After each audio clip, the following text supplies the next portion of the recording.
অগ্রসর হই, তাহলে আমার যে পর আছে 600 ডানা সব জ্বলে পুড়ে ছাই হয়ে যাবে। আপনি এখন লাহুতের মেহমান, আপনি রফরফে চলুন। এতক্ষণ পরাগ ছিল, যানবাহন পরিবর্তন হলো। আপনি দেখেন, আপনি যদি লঞ্চে আসেন, আসার পরে যদি আপনি বিমানবন্দরে যান, তখন বিমানের যানবাহন হবে ভিন্ন, লঞ্চের যানবাহন কি ভিন্ন। নবীকে তো আরো উপরে নেওয়া হচ্ছে, এমন এক যানবাহনে না হলো যে যানবাহন পালকি। আমার নবীজি সেখানে যখনই বসলেন, জিবরিল আমিন আলাদা, নবী একা হয়ে গেলেন।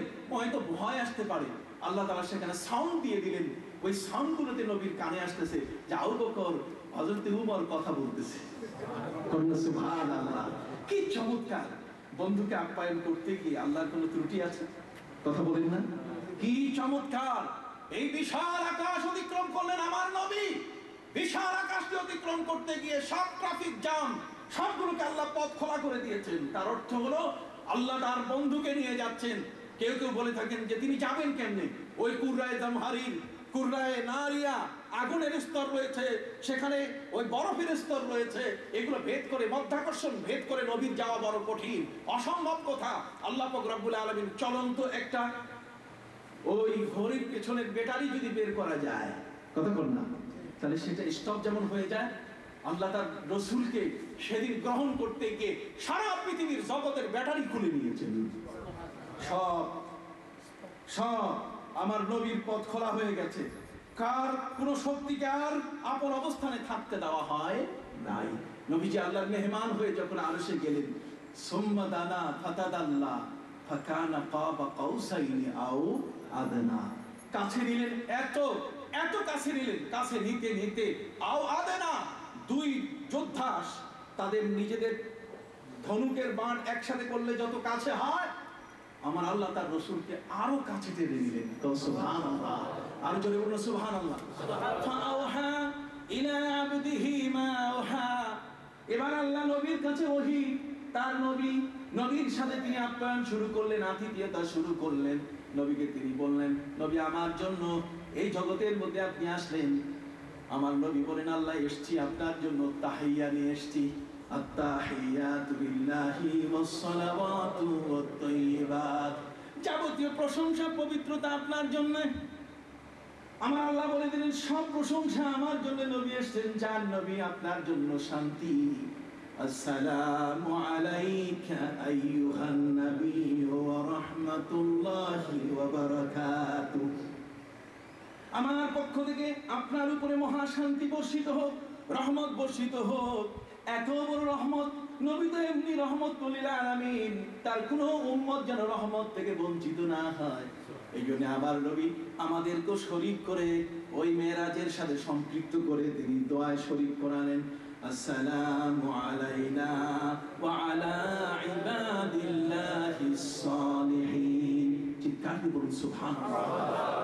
সেখানে আল্লাহ পাক রব্বুল আলামিন আমার প্রিয় নবীকে ফাওহা ইলা আবদিহি মা আওহা, কাছে টেনে এনে এতদিনের শোক, এতদিনের কষ্ট, এতদিনের ব্যথা বেদনা সবগুলোকে দূর করার যাবতীয় কার্যক্রম তিনি গ্রহণ করলেন। আমার নবীকে দিয়ে তিনি জান্নাত দেখানো শুরু করলেন। তার অর্থ হলো তিনি যেন তার এই কষ্টগুলো ভুলে যান, কন্যা সুবহানাল্লাহ, দুঃখগুলো ভুলে যান। এবং যারা তার উপর অত্যাচার করেছে, অন্যায় করেছে, জাহান্নামে তাদের শাস্তি কিভাবে হবে সেটাও নবীকে দেখানো হলো। তার অর্থ হলো আল্লাহর নবীর যে কষ্টটা ছিল এটা অবদমিত করার জন্য, এটার প্রশমনের জন্য আল্লাহ পাক রব্বুল আলামিন আয়োজন করলেন বড় চমৎকার, কন্যা সুবহানাল্লাহ।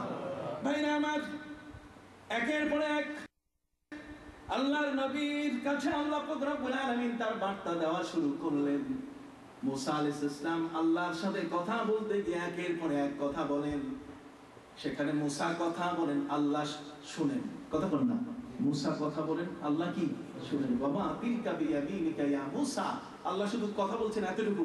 মুসা আলাইহিস সালাম বলা শুরু করেছে, হিয়া আসাই আতাওয়াক্কালু আলাইহা ওয়া আহুশু বিহা আলা গানামি ওয়া লিয়া ফিহা মাআরিবু উখরা। একের পর এক শুধু মুসা কথা বাড়াইতেই আছেন যাতে আল্লাহর সাথে লাইন না কাটে। এত চমৎকার আল্লাহর সেই কথা তার কানের মধ্যে আসুক, মুসা আলাইহিস সালাম কথা বলতে চান, মুসা আলাইহিস সালাম শুধু কথা বলতেই আছেন, আর আল্লাহ শুধু কি শুনতেই আছেন। আর আমার নবীকে আল্লাহ এত বড় মর্যাদা দিয়ে দিলেন, এমন এক জায়গায় নিয়ে গেলেন, ইন্নাকা ওয়াতাতা মাউতান লাম ইয়াতা আহাদুন কাবলাক, আপনাকে এমন এক জায়গায় আনা হয়েছে, এমন এক জায়গায় আপনি কদম রেখেছেন, আপনার আগে কোনো নবীকে এখানে কদম রাখতে দেওয়া হয় নাই। জোরে কন্যা সুবহানাল্লাহ, আরো জোরে বলুন সুবহানাল্লাহ। এরপরে আমার নবীকে আল্লাহ ওহী দেওয়া শুরু করলেন। তার মানে জীবন সুসংগঠিত করার জন্য আগামী দিনের ওই হিজরত হবে, হিজরতের কঠিন দুর্দশার সময় থেকে নিয়ে জীবনের সমাপ্তি পর্যন্ত পৃথিবীতে উম্মতের জন্য একটা ম্যানিফেস্টো দেওয়া দরকার, তাদের একটা ইস্তেহার দেওয়া দরকার, তাদের জীবন চলবে কেমনে, ব্যক্তি কেমনে চলবে, পরিবার কিভাবে চলবে, ব্যক্তি নীতি, সেখানে পরিবার নীতি, রাষ্ট্রনীতি, স্বরাষ্ট্রনীতি, পররাষ্ট্রনীতি, মানুষের জীবনের জন্য জীবন নীতি বলতে যা প্রয়োজন, আল্লাহ প্রাপ্তির যতগুলো পদ এবং ধারা আছে তার সবগুলো আল্লাহ তার নবীকে প্র্যাকটিক্যাল একের পরে এক বুঝিয়ে দেওয়া শুরু করলেন। সুবহানাল্লাহ। আস্তে আস্তে ওয়াকাদা রাব্বুকা আল্লা তা'বুদু ইল্লা ইয়া, কেউ কেউ বলে থাকেন যে সেখানে 14টি ফর্মুলা দেওয়া হয়েছে, তাও রাজনৈতিক স্বার্থ সিদ্ধির জন্য তারা এই শব্দগুলোকে ব্যবহার করে থাকে। কথা বুঝতে পারছেন? সম্মানিত সুধী, আল্লাহ পাক রব্বুল আলামিন গোটা জীবনে এই পৃথিবীর মানুষ কিভাবে চলবে তার সবকিছুর ব্যবস্থাপনা, এর চিন্তাধারা, এর যা কিছু প্রয়োজন সবকিছু তিনি দিলেন কোথায়? ওই আরশে আজিমে। বলুন না সুবহানাল্লাহ। জগৎ সবকিছু পরিদর্শন করতে করতে এক রাতের মধ্যে সময় কেটে গেল প্রায় 27 বছর। বলুন না সুবহানাল্লাহ।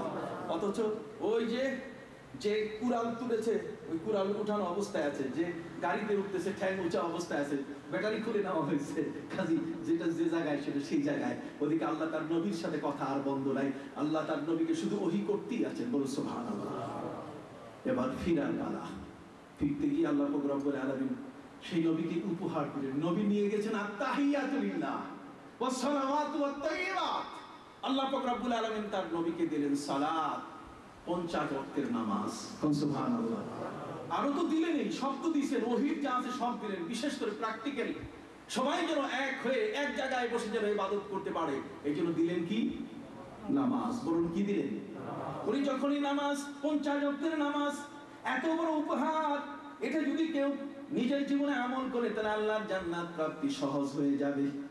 আমার রাসূল সাল্লাল্লাহু আলাইহি সাল্লাম বড় আশা করে বুকে বেঁধে 50 ওয়াক্তের নামাজ দিয়ে যখন হযরত মুসা আলাইহিস সালামকে অতিক্রম করতেছিলেন, মুসা আলাইহিস সালাম আমার নবীকে জিজ্ঞেস করছেন, মা ফারাদা আলা উম্মতিকা ইয়া রাসূলুল্লাহ, হে রাসূল আপনার উম্মতের উপরে আল্লাহ কি দিয়েছেন দায়িত্ব? এখানে ফরজ মানে দায়িত্ব, কি দায়িত্ব দিয়েছেন আপনি বলুন। নবীজি বলছেন 50 ওয়াক্তের নামাজ দিয়েছে, আমার উম্মত এগুলো পড়লে জান্নাতে যাবে। হযরত মুসা আলাইহিস সালাম বলেন, হুজুর আমার উম্মত কি চালাইতে যাইয়া শেষ পর্যন্ত এমন তেরা বাঁকা হয়েছে, ওদের উপরে তুর পাহাড় ধরতে হয়েছে আমার। তো কাজেই মশলা বাটা করে দেওয়ার উপক্রম হয়েছিলাম আমি, যে তাদেরকে শেষ না করে আর উপায় নাই, এত দুষ্ট তারা, যে একদিন সকাল থেকে এই বেলা 10টার মধ্যে 148 জন নবীকে তারা হত্যা করেছে। অতএব আপনি আপনার উম্মতের 50 ওয়াক্ত নামাজ যদি পড়তে না পারেন, তাহলে কিন্তু আল্লাহ গজবের শিকার আপনি হতে পারেন। কারণ এরজি ইলা রাব্বিকা ফাখাফিফ আনহু আস-সালাতা, আপনি আপনার আল্লাহর কাছে গিয়ে এটা কমাই নিয়ে আসেন। রাসূল বলেন লজ্জা লাগতেছে, কয় না আপনি যান, আমি আসি। নবী আবার ফিরলেন, যাওয়ার পরে আল্লাহ পাক রব্বুল আলামিন জিজ্ঞাসা করেন, হাবিব কেন বড় চমৎকার আসেন, ওয়েলকাম ওয়েলকাম, বারবার চাই বারবার চাই। কোন সুবহানাল্লাহ। নবী আল্লাহর কাছে বারবার আসুন, এটা কি আল্লাহ চান না? আমরা না মেহমান আসলে 3 দিন থাকলে বস গরম হয়ে যায়, হাড়ি পাতিল সব। কথা বুঝেন নাই, খালি বিছানায় গরম হয় না, হাড়ি পাতিল পর্যন্ত কি হয়ে যায় গরম, যে মেহমান 3 দিন আর কয়দিন থাকবে। কথা বুঝতে পারছেন? কিন্তু আল্লাহ চান ওয়েলকাম, রাসূল আপনি আসেন, আপনি আসেন। নবীজিকে জিজ্ঞেস করুন কি? নবীজি বলেন আমার উম্মত তো পারবে না, তো যান 5 কমাই দিলাম। মুসা আলাইহিস সালামের কাছে অতিক্রম করতে গিয়ে মুসা আবার ধরছে, কত? 5 কমছে, 5 কমছে মাত্র, পারবে না, আরো কমান। এইভাবে কমাইতে কমাইতে শেষ পর্যন্ত আল্লাহ পাক রব্বুল আলামিন আমার নবীকে বলে দিলেন, হে রাসূল ইন্নাহুন্না খামসুন, আপনাকে 5 দেওয়া হলো, কিন্তু এই 5টাই হলো ইউআদিলু 50 সাওয়াবান। যদি আপনার উম্মত 5 ওয়াক্তের নামাজ পড়ে, তাহলে 50 ওয়াক্তের নামাজের সওয়াব তার আমলনামায় লিখে দেওয়া হবে। ওই নামাজ নিয়ে আমার নবী জগতের মধ্যে ফিরলেন। পৃথিবীর মধ্যে নামাজ কায়েম করে যায় কিভাবে, নামাজকে টিকিয়ে রাখতে মসজিদ প্রয়োজন, কথা বল না, নামাজকে টিকিয়ে রাখতে কি মসজিদ প্রয়োজন। আল্লাহ তো নবীর জন্য, পৃথিবীর মানুষের জন্য প্রথম মসজিদ কাবা বানাই দিয়েছেন। নবীজি ফিরে আসলেন, যে পথে গেছেন সেই পথে রাতের বেলায় মাত্র অল্প সময় লাইলেন। কোন কোন কিতাবের মধ্যে বলা হয়েছে, হিসাব নিকাশে বিজ্ঞানীরা দেখেছেন মাত্র 39 মিনিট গেছে। কত? নবীর এই বিশাল সফরে গেছে কত? 39 মিনিট। তার অর্থ হলো আল্লাহর ওই মহাজগতে নবী যখন গেছিলেন তখন আর অতীত আর ভবিষ্যৎ কিছু ছিল না, সবকিছু বর্তমান। যখন বর্তমান ছিল, বর্তমান থাকলে তখন আর হিসাবের খাতায় ওটার কোনো যোগ আসে না। অতএব আল্লাহর নবী মাত্র এই 39 মিনিট সময়ের ভেতরে তিনি চলে আসলেন পৃথিবীতে। তিনি আবু বকর সিদ্দিক সাহাবায়ে কেরামকে বললেন, আবু বকর সিদ্দিক, কোন আবু বকর, আমার তো রাতেই সফর হয়েছে। আবু বকর বলছেন, সাদাক্তা ইয়া রাসূলুল্লাহ, হুজুর আপনি সত্যই বলেছেন। নবী বলেন, আনতা সিদ্দিক, তুমি সত্যবাদী, তুমি আমাকে সমর্থনকারী। সুবহানাল্লাহ। কিন্তু ইহুদি